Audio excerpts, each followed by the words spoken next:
Bom, pessoal, continuando aí a nossa rápida conversa aí sobre as principais ações de controle concentrado de constitucionalidade presentes no Supremo Tribunal Federal. Nós falamos sobre a ação direta de inconstitucionalidade, falamos sobre a ação direta de inconstitucionalidade por omissão. Vamos falar agora sobre a ação declaratória de constitucionalidade, que foi introduzida não pelo constituinte originário, foi introduzida por intermédio de uma emenda constitucional, Emenda Constitucional 3 de 1993, ok? E, inicialmente, ela dispunha de legitimados reduzidos. Então, a antiga redação do parágrafo 2º do artigo 102 dizia que as decisões definitivas de mérito proferidas pelo Supremo nas ações declaratórias de constitucionalidade de lei ou ato normativo federal produzirão eficácia contra todos e efeito vinculante, relativamente aos demais órgãos do Poder Judiciário e ao Poder Executivo. Ou seja, antes da emenda, na verdade aqui houve uma alteração pela emenda 45, antes da emenda 45, apenas as ações declaratórias ostentavam efeito vinculante. Mas a jurisprudência do Supremo já admitia, até com base na Lei 9868 de 99, que a ação direta de constitucionalidade também dispunha, dos mesmos efeitos vinculantes e eficácia erga omnes. Isso só não estava expresso no texto constitucional. E hoje, pela emenda 45, isso ficou claro, nas ações diretas de inconstitucionalidade e nas ações declaratórias de constitucionalidade, o efeito vinculante é o mesmo. Erga omnes, eficácia erga omnes, oponível, erga omnes contra todos, e o efeito vinculante em relação aos demais órgãos do Poder Judiciário, ou seja, não vincula o próprio Supremo Tribunal Federal, que pode, em overruling, superar o entendimento atual, e a administração direta e indireta dos poderes. Não afeta a função legiferante precípua do Poder Legislativo. O Poder Legislativo pode editar uma norma idêntica àquela que foi declarada inconstitucional pelo Supremo. É claro que isso seria uma forma de override, de superar o entendimento da Suprema Corte. Isso já aconteceu algumas vezes, e aí o Supremo e o Parlamento acabaram chegando a um meio termo, por exemplo, na norma de direito processual penal, que estendia o foro por prerrogativa de função até depois do mandato. O Supremo já havia dito que essa norma era inconstitucional, o Congresso foi, aprovou outra lei e o Supremo voltou a declarar inconstitucional, fazendo uma modulação de efeitos dessa norma. Bom, lá no artigo 103 também, a Lei 9868 de 99, perdão, na Lei 9868 de 99, 9868 de 99, que é a lei que versa sobre a ação direta, a ação declaratória e a ação de inconstitucionalidade por omissão, traz os requisitos aí da ação declaratória: a petição inicial, dispositivo de lei violado, os fundamentos jurídicos do pedido, o pedido com as suas especificações, e isso aqui é o mais importante, que é a controvérsia judicial relevante sobre a aplicação do dispositivo objeto da ação declaratória. E não basta uma controvérsia, por exemplo, doutrinária, uma controvérsia de opinião, ou em obter dictum dos ministros. Não, tem que haver decisões judiciais conflitantes sobre a norma. Então, o peticionante deve juntar a ementa das decisões conflitantes para comprovar essa controvérsia judicial relevante. E o Supremo tem comentado isso. A ação declaratória 15, relatora ministra Carmen Lúcia, afirma que a autora não fez anexar decisões controversas ou divergentes que tivessem a provocar insegurança de modo a determinar a apreciação do caso em sede de controle abstrato, como é a ação declaratória. Então, não vale apenas a controvérsia doutrinária, tem que haver a controvérsia jurisdicional, jurisprudencial. Os legitimados ativos são os mesmos da ação direta de inconstitucionalidade. Vejam que antes da emenda constitucional 45, A ação declaratória de constitucionalidade poderá ser proposta pelo presidente, pela mesa do Senado, pela mesa da Câmara ou pelo Procurador-Geral da República. Isso foi revogado pela emenda 45. Então, hoje, tanto a ADI quanto a ADC, ou a ADCOM, têm os mesmos legitimados, que é o presidente da República, mesa do Senado, mesa da Câmara, governador de Estado ou do Distrito Federal, Assembleia Legislativa, mesa de Assembleia Legislativa ou da Câmara Distrital, Procurador-Geral da República, Conselho Federal da OAB, partido político com representação no Congresso Nacional ou associação, entidade de classe de âmbito nacional. Então, inclusive, esses são também os legitimados ativos da ADPF, a Arguição de Descumprimento de Preceito Fundamental, que a gente vai ver logo em seguida.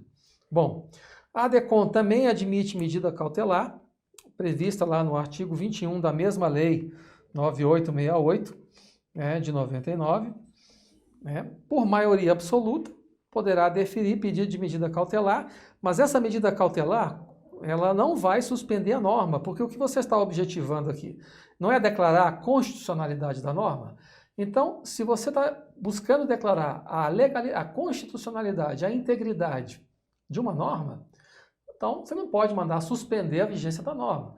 A medida cautelar poderá suscitar no deferimento da suspensão dos processos em que se discute, suspenda o julgamento de processos que envolvam a aplicação da lei ou do ato normativo objeto da ação até o seu julgamento definitivo. Ok? Muito bem. E a decisão em ação declaratória, também, do mesmo modo que a ação direta de inconstitucionalidade, só pode ser tomada se presentes no Supremo o quórum mínimo de 8 ministros, ou seja, maioria absoluta. E a decisão em um ou no outro sentido será tomada por 6 ministros. Ok? Então, veja bem, na ação direta de inconstitucionalidade, se ela for julgada procedente, o Supremo declara a inconstitucionalidade da norma. Se ela for julgada improcedente, a norma permanece legítima, constitucional. Na ação declaratória de constitucionalidade, que muitos chamam de ADIM com sinal trocado, se a ação for julgada procedente, a constitucionalidade da norma é confirmada. E se na ADECOM a ação for julgada improcedente, ela tem o mesmo efeito da procedência na ação direta, ou seja, a ação é declarada inconstitucional. Tranquilo isso aí, não é? Bom, no em outro sentido, 6 ministros, presentes 8 na sessão. Se não for alcançada a maioria necessária à declaração, esse será suspenso a fim de se aguardar o comparecimento dos ministros ausentes até que se atinja o número. Então, o artigo 24 foi o que eu falei. Proclamada a constitucionalidade, aqui estamos falando de ADECOM, julgar-se-á improcedente a ação direta ou procedente a ação declaratória. E proclamada a inconstitucionalidade, julgar-se-á procedente a ação direta ou improcedente a ação declaratória. É tranquilo, é simples, mas na hora da prova lá você pode trocar as bolas. Então, só prestar atenção nisso aí. Também, julgada a ação, far-se-á comunicação à autoridade ou órgão responsável pela expedição do ato. A ação que declara constitucionalidade ou inconstitucionalidade, tanto em ação direta como em ação declaratória, é irrecorrível, lembra? Podendo ser opostos embargos de declaração. Ou agravo da petição que for negada pelo relator. A petição inicial inepta, ela pode ser negada pelo relator. Contra essa decisão monocrática pode ser interposto agravo. Mas nem a ADC, nem a ADIM pode ser objeto de ação rescisória, que é aquela ação que você pode intentar até 2 anos depois do trânsito em julgado para desconstituir justamente a coisa julgada. Não é suscetível de ação rescisória. E a modulação dos efeitos temporais está lá no artigo 27, que vale tanto para a ADC, a ação declaratória, quanto para a ação direta de inconstitucionalidade. Ok? Muito bem. Bom, e depois, dentro do prazo de 10 dias após o trânsito em julgado, o Supremo fará publicar em sessão especial do Diário da Justiça e do Diário Oficial da União a parte dispositiva do acórdão. Bom, a declaração de constitucionalidade ou inconstitucionalidade, inclusive a interpretação conforme e a declaração parcial de inconstitucionalidade sem redução de texto, lembra que a gente estudou lá vocês estudaram lá em interpretação constitucional, a interpretação conforme a Constituição. Eu, diante de mais de uma possibilidade válida de interpretação do texto constitucional, eu escolho a única válida, a única forma de interpretação válida para aquele texto, excluindo todas as demais. Já na declaração de inconstitucionalidade parcial, sem redução de texto, ela tem o mesmo efeito da interpretação conforme, mas só que ela afasta um caso concreto. Né? Ela não se aplica a um caso concreto, ou a um grupo de pessoas, ou a uma determinada situação jurídica.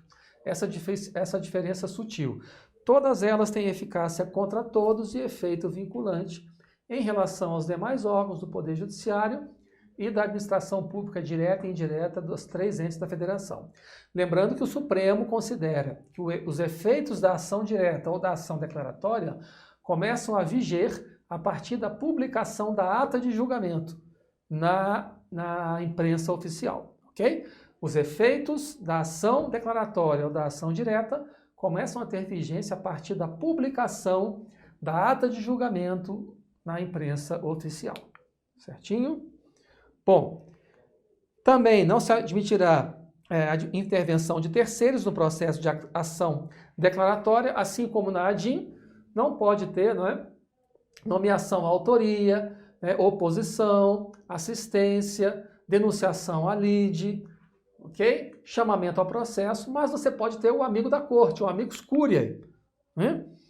O amicus curiae poderá se manifestar, inclusive, através de memoriais, inclusive fazendo sustentação oral, né, ou até em audiência pública. Isso vale tanto para a ADIM, como para a ADC, como para a DPF. Ok? Procurador-Geral da República deverá pronunciar-se no prazo de 15 dias. Vencido esses 15 dias, o relator lançará o relatório com cópia para os ministros e pedirá dia para julgamento. Ok? Muito bem. Vamos fazer algumas questões aqui para a gente consolidar o que é que acaba caindo em prova sobre a ADC. Muito parecido com aquilo que aparece sobre a ADIM. Né? Na lista de controle externo TCE-Acre, o Supremo, por decisão de 2/3 de seus membros, poderá deferir pedido de medida cautelar na ação declaratória, consistente na determinação de que os juízes e seus tribunais suspendam o julgamento dos processos que envolvam a aplicação da lei, do ato normativo, objeto da ação, até seu julgamento definitivo. Qual é o erro aqui? Não são 2/3, né? E sim maioria absoluta. Né? Maioria absoluta. Então, sempre a medida cautelar será tomada por maioria absoluta. Isso é o que está lá no artigo 21. Assim também como na ADIM, da mesma lei 9868, okay? De 99. Agente de Polícia Civil, também do CESP. As decisões definitivas de mérito proferidas pelo Supremo nas ações declaratórias de constitucionalidade produzirão eficácia contra todos e efeito vinculante relativamente aos demais órgãos do Poder Judiciário, Poder Legislativo e Administração Pública direta e indireta em todas as esferas. Qual é o erro? Poder Legislativo, né? O Poder Legislativo não é atingido pela eficácia da decisão do Supremo em controle concentrado de constitucionalidade. Então, o Parlamento ele pode editar uma lei contrária àquela que foi declarada constitucional pelo STF e pode editar uma lei igualzinha àquela que foi declarada inconstitucional pelo Supremo Tribunal Federal. Né? Isso é um fenômeno chamado de override. Né? Override. Que os canadenses chamam de law in your face, a lei na sua cara. Toma aqui a lei na sua cara.